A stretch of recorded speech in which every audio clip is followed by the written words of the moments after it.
Hello guys, welcome to our channel. आशा करता हूँ आप सभी अच्छे होंगे। तो दोस्तों, आज के वीडियो में हम लोग इंग्लिश सीखेंगे, वो भी हिंदी के माध्यम से। हिंदी के सेंटेंस को इंग्लिश में कैसे कन्वर्ट करें वो सीखेंगे और स्टोरी भी पढ़ते जाएंगे, तो जिससे आपको इंटरेस्टिंग लगता रहे और आपको समझ में आ जाए कि कैसे हम लोग इंग्लिश में बात करेंगे, इंग्लिश में बोलेंगे, हिंदी के वर्ड्स को, हिंदी के सेंटेंसेस को इंग्लिश में कन्वर्ट करेंगे। ये सारी चीज़ें आपको आ जाएंगी इसी वीडियो में। तो चलिए बिना किसी देरी के स्टार्ट करते हैं। एक बार की बात है, तो यहाँ पे क्या है कि एक बार की बात है, इसे कैसे हम लोग इंग्लिश में बोलेंगे। तो इसको हमेशा हम लोग लिखते हैं वंस अपॉन अ टाइम। एक बार की बात है, अगर आप किसी को स्टोरी बता रहे हैं या कोई चीज़ बता रहे हैं तो हम लोग हमेशा लिखेंगे वंस अपॉन अ टाइम, एक बार की बात है। एक गरीब आदमी था।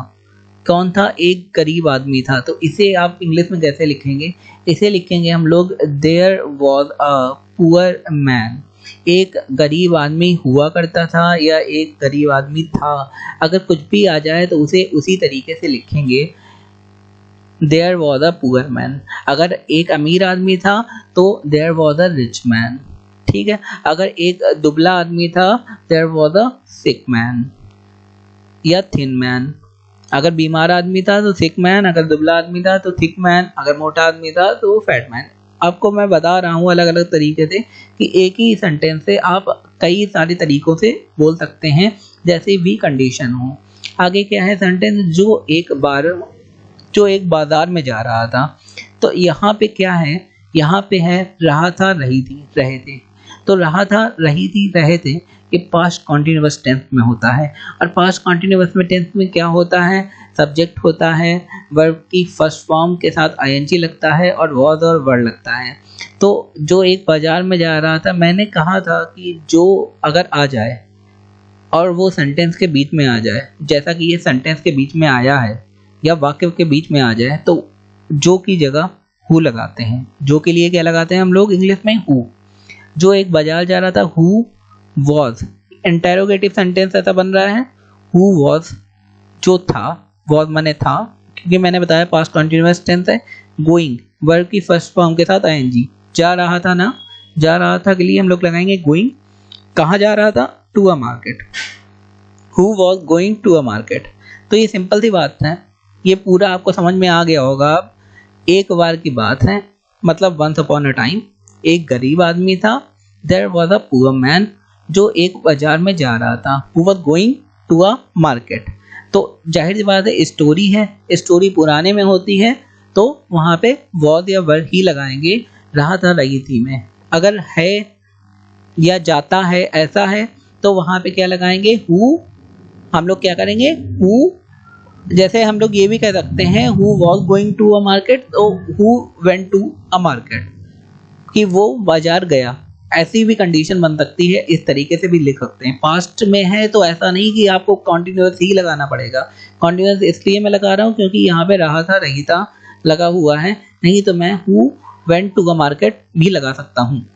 आपको समझ में आना चाहिए। अमेरिका या यूरोप में जो इंग्लिश बोली जाती है उसमें काफ़ी बार ग्रामर का यूज़ करते हैं वो लोग, लेकिन उतना ज़्यादा ध्यान नहीं दिया जाता ग्रामर का, इसलिए हम लोग इंडिया में ज़्यादा पढ़ते हैं, जिससे हम लोगों को बेसिक समझ में आ जाए। आगे देखते हैं। वह बहुत भूखा था। इसे आप इंग्लिश में कैसे लिखेंगे? तो इसके लिए आप लिखेंगे ही वॉज वेरी हंग्री। ही माने वह, वॉज माने था, वेरी हंग्री माने बहुत भूखा। अब आप कहेंगे भाई यहाँ पे तो रहा था, रही थी नहीं लगा है, उसके बाद भी हम लोग वॉज क्यों लगा रहे हैं, ये तो पास्ट कंटिन्यूअस टेंस है। तो इसके लिए मैं ये कहूँगा कि कुछ सेंटेंस ऐसे होते हैं जो आपको बोलने में आपको समझ में आ जाएंगे कि वहाँ पे क्या लगाना चाहिए। अगर मैं कहता हूँ ही वेरी हंग्री और वॉज हटा देता हूँ, तो इसमें सेकंड फॉर्म भी नहीं लगी है, जो मुझे पता चली ये पास्ट का है, या कुछ और भी नहीं लगा सकते हैं। अगर मैं कह देता हूँ ही इज़ वेरी हंग्री, तो वो बहुत भूखा है, ये हो जाएगा। लेकिन क्योंकि स्टोरी है वो बहुत भूखा था, तो वहाँ पे वॉज या वर कुछ तो लगना जरूरी है ना।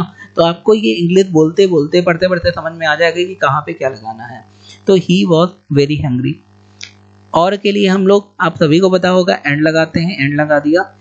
वह कुछ खाने की तलाश में था। So he was looking for something to eat. वो कुछ खाने की तलाश में था। तो इसे सिंपल से लिखेंगे, वह के लिए ही लगाएंगे, था के लिए was लगाएंगे, जैसा कि मैंने बताया।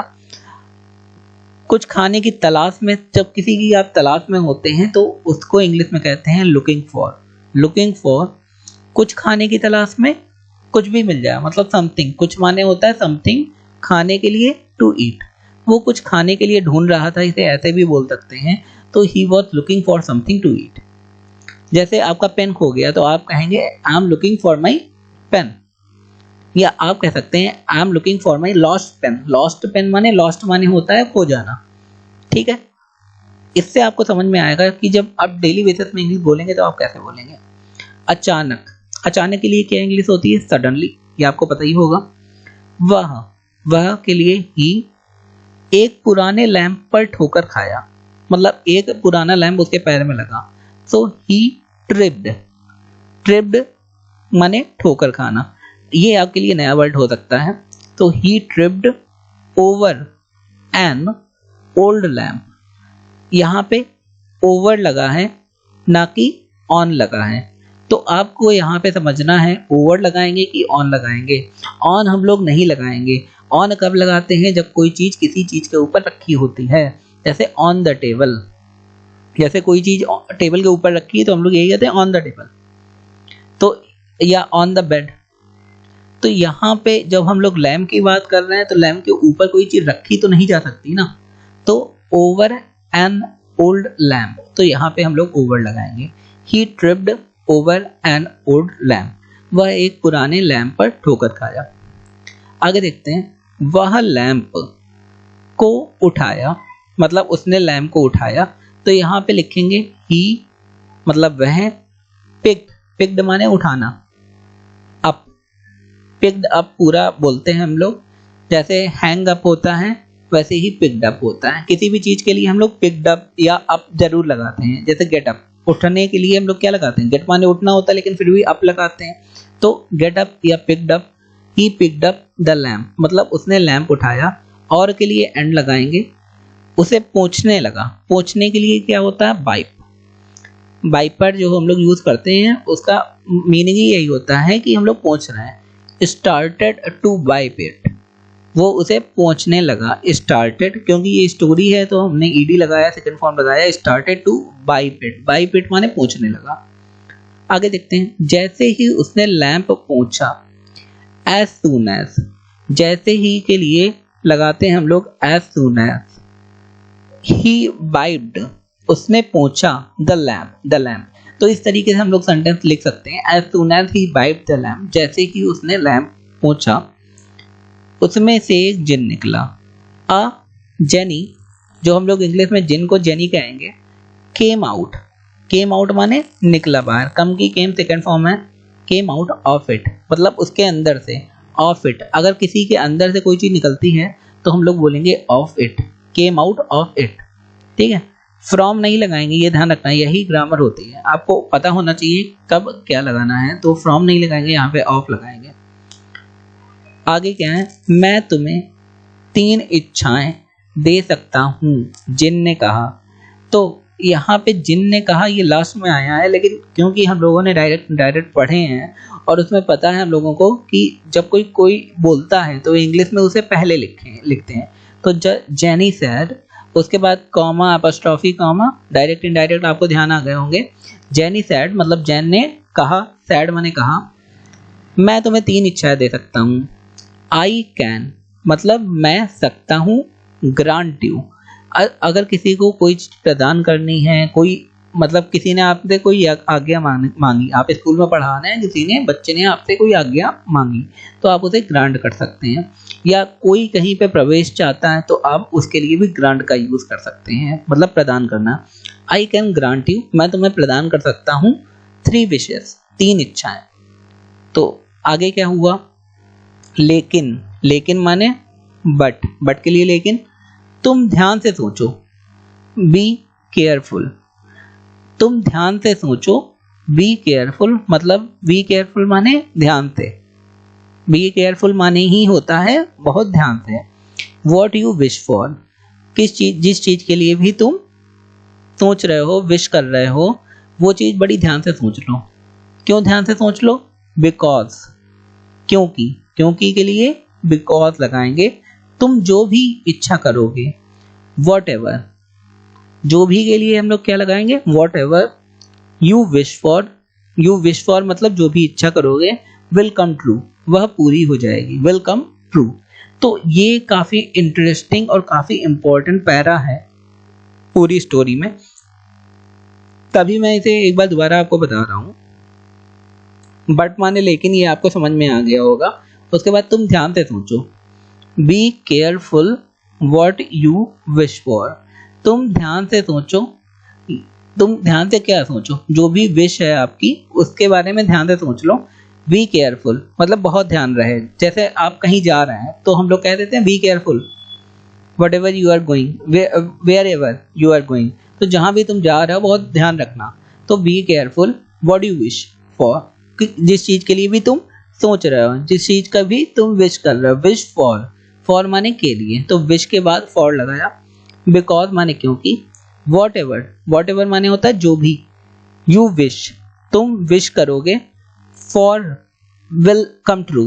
विश फॉर यहाँ पे लगाएंगे, विश के साथ हमेशा फॉर लगा रहे हैं क्योंकि इसका मतलब होता है के लिए। जो भी विश के लिए तुम विश करोगे, सोचोगे, विल कम ट्रू, वो पूरी हो जाएगी। अब विल कम ट्रू काफी यूज होता है, लेकिन हम लोगों ने काफी बार नहीं सुना होगा विल कम ट्रू माने क्या होता है।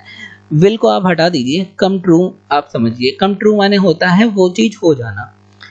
ट्रू माने सच्चा होता है, मतलब इसका दूसरा मतलब होता है कम ट्रू माने वो चीज हो जाना। आगे देखते हैं स्टोरी। गरीब आदमी बहुत खुश हुआ। भाई गरीब आदमी था, उसे तो खजाना हाथ में लग गया। द पुअर मैन खुश हुआ, मतलब पास्ट में कभी हुआ होगा तो वॉज लगाएंगे। The poor man was very happy. जो गरीब आदमी था वो बहुत ही खुश हुआ। वह सोचने लगा। He started thinking. ही माने वह, स्टार्टेड माने उसने जारी कर दिया। To think, he started to think, या आप ये भी कह सकते हैं ही स्टार्टेड थिंकिंग, वो भी गलत नहीं है। अबाउट माने बारे में, किसके बारे में सोचने लगा। What he should wish for, क्या उसे मांगना चाहिए। So what he should wish for, उसे क्या मांगना चाहिए। व्हाट माने क्या, ही माने वह, शुड माने चाहिए, विश फॉर माने मांगना चाहिए, विश करना चाहिए। आगे क्या है, आखिरकार। आखिरकार माने लास्ट में, फाइनली लगाते हैं हम लोग आखिरकार के लिए। उसने माने ही फैसला किया कि वह एक महल। ही डिसाइडेड माने फैसला करना। दैट माने की, ही माने वह। वुड फ्यूचर के लिए लगाते हैं। वुड माने करेगा, कोई काम, अगर कोई काम करता है तो उसके लिए वुड लगाते हैं। विश फॉर अ पैलेस, वो एक पैलेस की विश करेगा। अ ब्यूटीफुल, एक सुंदर वाइफ। वाइफ माने पत्नी, एक सुंदर पत्नी। एंड माने और। A basket full of gold, और एक टोकरी मांगेगा। बास्केट माने टोकरी, फुल ऑफ गोल्ड माने गोल्ड से भरी हुई। ऊपर वही लिखा है, अ टोकरी फुल ऑफ गोल्ड। जिन ने उसकी इच्छाओं को पूरा किया। The jenny granted his wish. Granted माने यहाँ पे है कि पूरा करना। अगर ये कहना है कि मैं तुम्हें इस काम को करने की अनुमति देता हूँ, ग्रांटेड की हिंदी होती है अनुमति देना। तो जेनी ग्रांटेड मतलब पूरा किया हिज विशेस, उसकी विश को। गरीब आदमी बहुत खुश हुआ। The poor man was very happy. तो वॉज माने हुआ, मतलब पुरानी चीज। The poor man was very happy. वह अपने नए महल में चला गया और अपनी नई पत्नी से मिला। तो ही वेंट माने गया, टू हिज न्यू पैलेस। जब हम लोग कहीं पे जाते हैं तो वहां पे टू लगाते हैं, ना कि फॉर लगाते हैं। इसमें कंफ्यूज बिल्कुल ना हो, चाहे कहीं शहर में जा रहे हैं या कहीं और भी जा रहे हैं तो हम लोग टू लगाएंगे। ही वेंट, वेंट मतलब गो की सेकंड फॉर्म, ही वेंट वो गया। टू हिज न्यू पैलेस, वो अपने नए महल में गया। एंड माने और। मेट, मीट की सेकंड फॉर्म है मेट हिज न्यू वाइफ, अपनी नई पत्नी से मिला। वे बहुत खुश थे। दे वर वेरी हैप्पी। एक दिन, वन डे, एक दिन के लिए क्या लगाते हैं, वन डे, कॉमा लगाते हैं। गरीब आदमी को अपनी टोकरी भरी सोने की याद आई। तो द पुअर मैन रिमेंबर्ड माने याद करना। हिज बास्केट, उसकी टोकरी। हिज बास्केट माने उसकी टोकरी। फुल ऑफ गोल्ड माने सोने से भरी हुई, उसे याद आई। तो दोस्तों ये थी आज की हमारी स्टोरी। आई होप आपको स्टोरी काफ़ी इंटरेस्टिंग लगी होगी, आपको समझ में आया होगा कि कैसे इंग्लिश हम लोग पढ़ते हैं, बोलते हैं। दोस्तों जो भी आपके दोस्त भाई बहन हों उन्हें भी ये स्टोरी शेयर करिए, स्टोरी को लाइक जरूर करिए, क्योंकि दोस्तों मेहनत तो लगती है स्टोरी बनाने में। पूरी स्टोरी आप देखा करिए जिससे आपको अच्छे से समझ में आ जाए। पूरा वीडियो देखने के लिए धन्यवाद। आपका दिन शुभ रहे।